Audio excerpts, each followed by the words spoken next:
Nous savons tous boire du vin, mais savons-nous le déguster? Le domaine Menargabori, situé à Monnières, nous explique, ainsi qu'à nos amis italiens, lors des journées européennes, la méthode pour apprécier notre bon muscadet.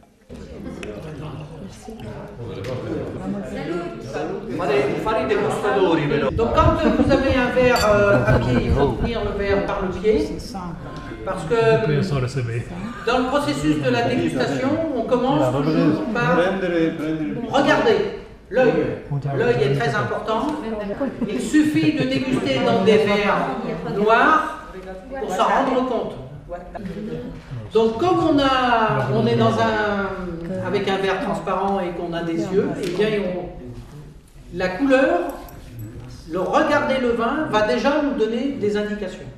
On a une couleur relativement jaune pâle avec des reflets légèrement verts, ce qui laisse à penser que nous sommes sur un vin plutôt jeune. Il y a une deuxième indication que l'on peut regarder quand vous penchez le verre et puis vous le remontez. Vous voyez sur le verre des jambes que l'on appelle, le gras du vin qui s'accroche sur le verre. Il est nuancé ici puisqu'on est sur un vin jeune, mais à plus forte raison s'il y en a, c'est qu'on est sur un vin qui est a priori bien structuré avec une vinification soignée. Déjà ces deux éléments-là, vous allez déjà sectoriser votre provenance ou votre vin. Vous allez avoir une idée de ce qu'il peut représenter en termes de qualité, de structure.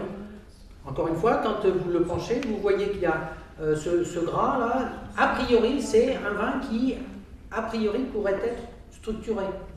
Avoir une consistance, une étoffe, que si vous n'aviez pas ça, eh bien, on passerait sans doute à côté. Et une fois qu'on a bien analysé l'œil, le vin, il faut donc le porter au nez pour en apprécier son intensité olfactive. Et la première chose qu'il faut faire, c'est le porter au nez sans l'avoir brassé. Parce qu'on vous a tous appris qu'il fallait tourner le verre pour développer les arômes. Oui, il faut le faire, mais après la première analyse, qui consiste à le porter au nez sans avoir bougé le vin. De cette façon-là, vous allez pratiquement confirmer ce que vous avez vu. C'est-à-dire que les jambes du vin vont, a priori, vous donner une indication comme quoi le vin est structuré. Le premier nez va vous confirmer si effectivement si cette structure est là.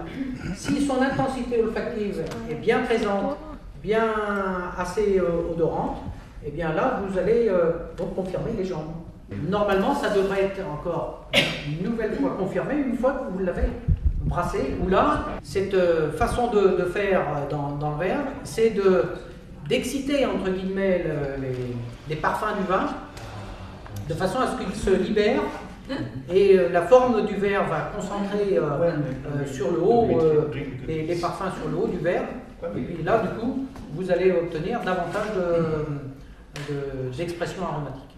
Et donc après, l'étape d'après, évidemment, eh bien, c'est de le porter en bouche et puis d'en apprécier, évidemment, ces différents aspects que l'on a pu retrouver donc à l'œil, au nez, au premier nez ou au deuxième nez. Et la bouche doit confirmer ce que l'on a ressenti. L'appellation socle, j'allais dire. Les journées européennes, un moment de convivialité, d'échange et de partage, à savourer comme le bon vin, mais à consommer avec modération.